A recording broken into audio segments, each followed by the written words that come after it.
The cave was cut into sandstone, and from its mouth General Takeshi Takashina could see the entire beach. It was still dark on the morning of July 21, 1944, but not for much longer. For 13 days the sky over this stretch of coastline had opened up with naval gunfire and carrier aircraft, a bombardment so long and so total that entire villages had ceased to exist. Takashina had watched it from this same cave, this same command post, carved into the cliff above Asan and Adelep, and he had not moved his headquarters once. He did not need to. From here he could see everything the Americans would need to do to come ashore, and he had spent months making sure they would pay for every yard of it. At 8:08 that morning, an American air observer circling above the beach radioed back 4 words that would end up in official reports. First wave on the beach. Takashina heard the landing craft ramps drop before he saw them. Within minutes, his gun crews dug into the high ground above Asan, positions he had personally selected, opened fire into the surf. He believed at that moment that he could win. This is not a story about who could outfight whom on a beach. Bravery on Guam ran in both directions, and it would keep running in both directions for 3 more weeks. What this story is about is proof, the kind of proof that doesn't come from the winning side's press releases, but from the losing side's own radio transmissions, after-action reports, and the words of men who were there and had every reason to lie and mostly didn't. The units storming those beaches on July 21 were the U.S. 3rd Marine Division, landing at Asan, and the 1st Provisional Marine Brigade, landing to the south at Agate. Before the month was over, the highest-ranking Japanese officer on the island would send Tokyo a final message describing, in his own words, exactly what these Marines had done to his army. To understand why that message mattered, you first have to understand what Guam had already survived, and what Takashina thought he knew about the men coming ashore to take it back. Guam had been American territory since 1898, seized from Spain in the same war that gave the United States the Philippines. In December of 1941, it was defended by fewer than 500 Marines and sailors, backed by a single converted minesweeper, the USS Penguin. It was, by any honest measure, undefendable. Hours after the attack on Pearl Harbor, Japanese aircraft began bombing the island. Within 2 days, Japanese troops were ashore. On December 10, 1941, the American naval governor surrendered. Guam, the only inhabited American territory the Japanese would occupy for the entire war, spent the next 31 months under military rule. For the Chamorro people who called the island home, those 31 months were brutal. Forced labor, beatings, and internment became normal. In the final weeks before the American invasion, with Japanese commanders anticipating an assault, thousands of Chamorros were force-marched inland to holding camps at places like Meiningen, weakened by hunger and disease, some unable to complete the march without help from neighbors carrying them. This was the island the Marines were coming to take back, not empty ground, but American soil with American nationals still living under occupation on it. The force assembled to retake it was built around hard-earned Pacific experience. The 3rd Marine Division, commanded by Major General Alan Turnage, had already fought at Bougainville. The 1st Provisional Marine Brigade under Brigadier General Lemuel Shepard was a newer formation, but its core regiments, the 4th and 22nd Marines, carried veterans of Guadalcanal and Bougainville in their ranks. Above them both stood Major General Roy Geiger, commanding III Amphibious Corps, a career Marine aviator turned ground commander who had learned amphibious warfare the hard way, island by island, for 2 years. The plan, codenamed Operation Stevedore, called for the 3rd Marine Division to land north of the Orote Peninsula at Asan, while the 1st Provisional Brigade hit the beaches south of it at Agate alongside the Army's 305th Regimental Combat Team. 2 beachheads on opposite sides of a peninsula the Japanese had turned into a fortress, meant to link up once ashore. It was not a simple plan, and it would not go simply. Against them stood roughly 18,500 Japanese soldiers and Marines, dug into terrain that favored the defender at every turn: steep ridgelines, cave systems, jungle that swallowed visibility past 20 feet. Command belonged on paper to Lieutenant General Takeshi Takashina of the 29th Division, a 53-year-old career officer who had taken charge of Guam's defenses in early 1944.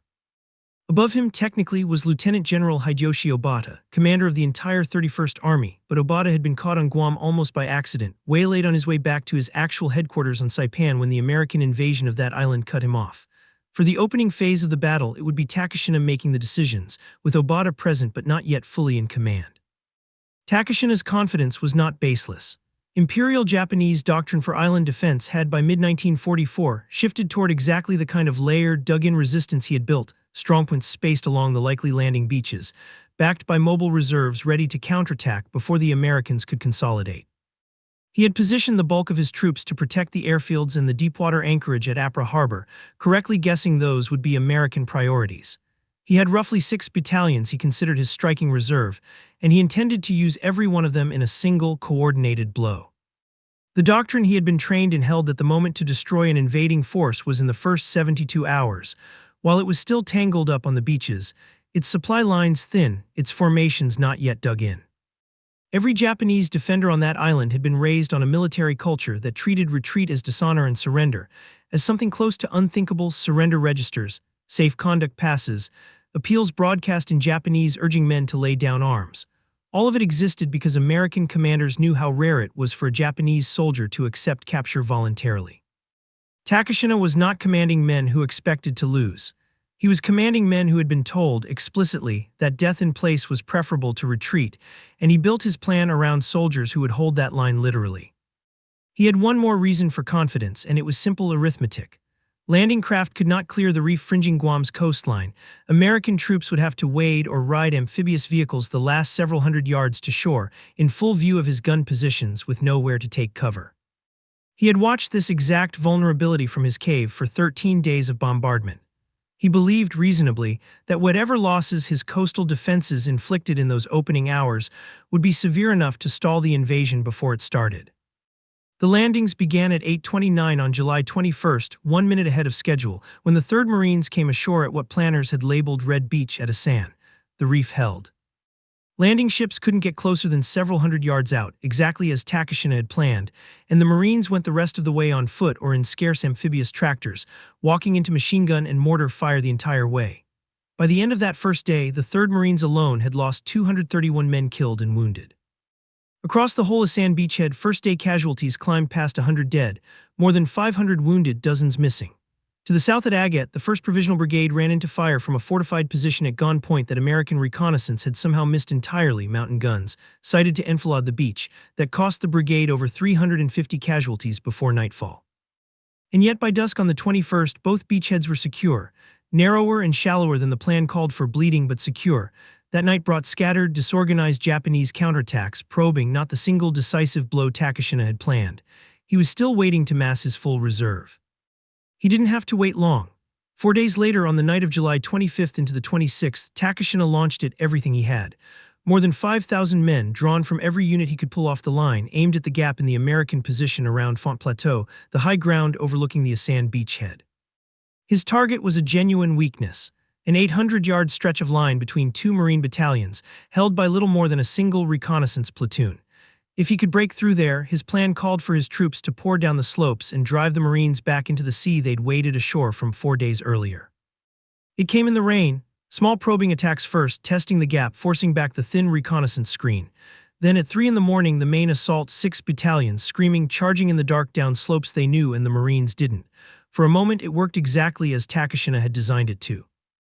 Marine flanks buckled. Men found themselves fighting hand to hand in the mud in the dark, against an enemy that kept coming even as it was cut down.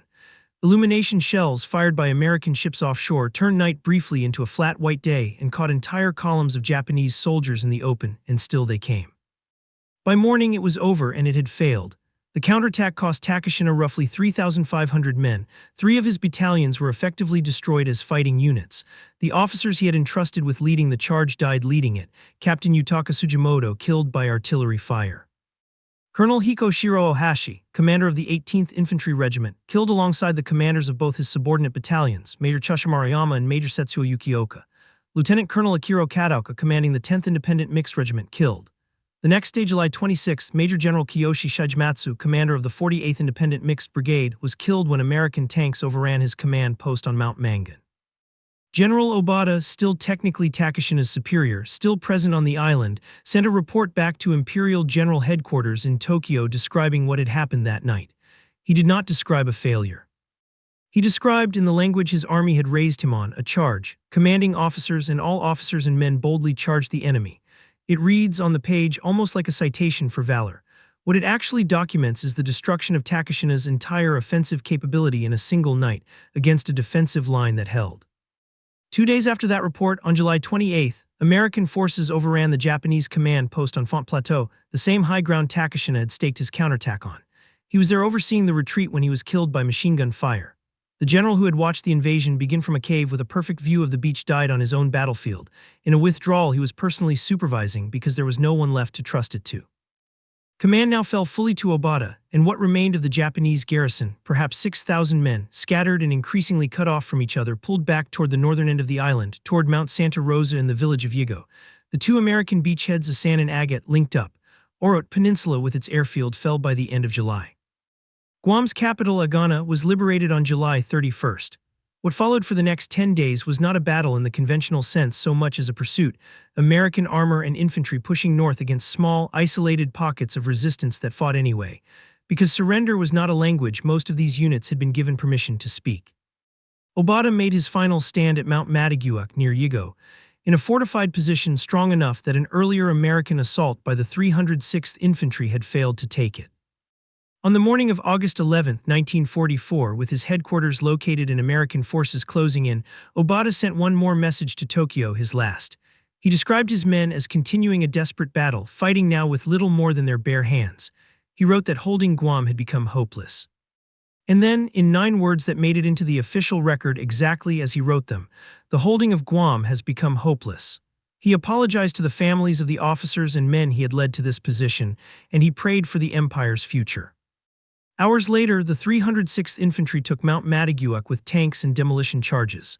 General Obata died in the fighting by his own hand, by the account most historians accept, in keeping with the same code that had shaped every decision his army made on this island.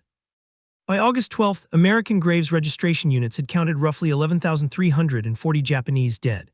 Given a garrison that had numbered 18,500 3 weeks earlier, that left thousands more still unaccounted for killed in fighting that continued in patches for weeks after the island was officially declared secure on August 10, or scattered into Guam's jungle interior, refusing even now to come in.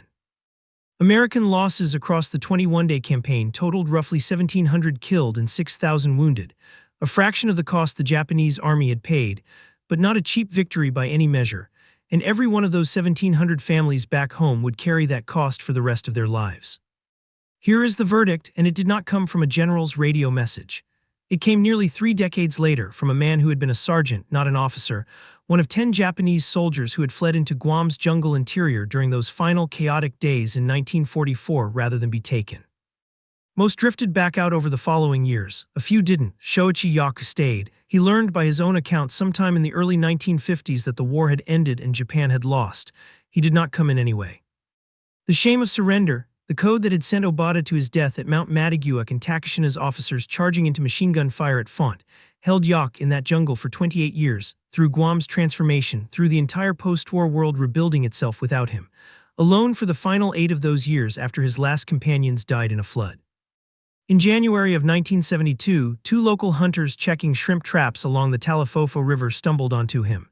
He was 56 years old, and he thought they had come to execute him. When Shoichi Yaku finally stood on Japanese soil again, carrying the rusted rifle the emperor's army had issued him nearly 3 decades earlier, he spoke one sentence that instantly became one of the most quoted lines in modern Japanese history. "It is with much embarrassment that I have returned alive. That is not a defeated man's excuse." That is the same military culture that built the caves above a sand beach and launched 6 battalions into the rain at Font, still operating, still complete in the mind of one man 28 years after the army it belonged to had ceased to exist. It is the closest thing to a verdict this battle ever produced, proof from the losing side's own mouth of exactly how completely they had been prepared never to stop fighting, and exactly how completely in the end they lost anyway. Guam is quiet now. The reef the Marines waded across is a dive site. Font Plateau is a National Park Service overlook with a view that hasn't changed much since Takashina used it to watch the invasion begin. Every July, the island still marks the day the beach had held not as a footnote to a bigger war, but as the day its own occupation ended. Somewhere in the jungle behind Talifofo Falls, there is still a replica of the cave where a sergeant waited nearly 30 years for a war that was already over, unable to imagine that the men who beat him had already gone home.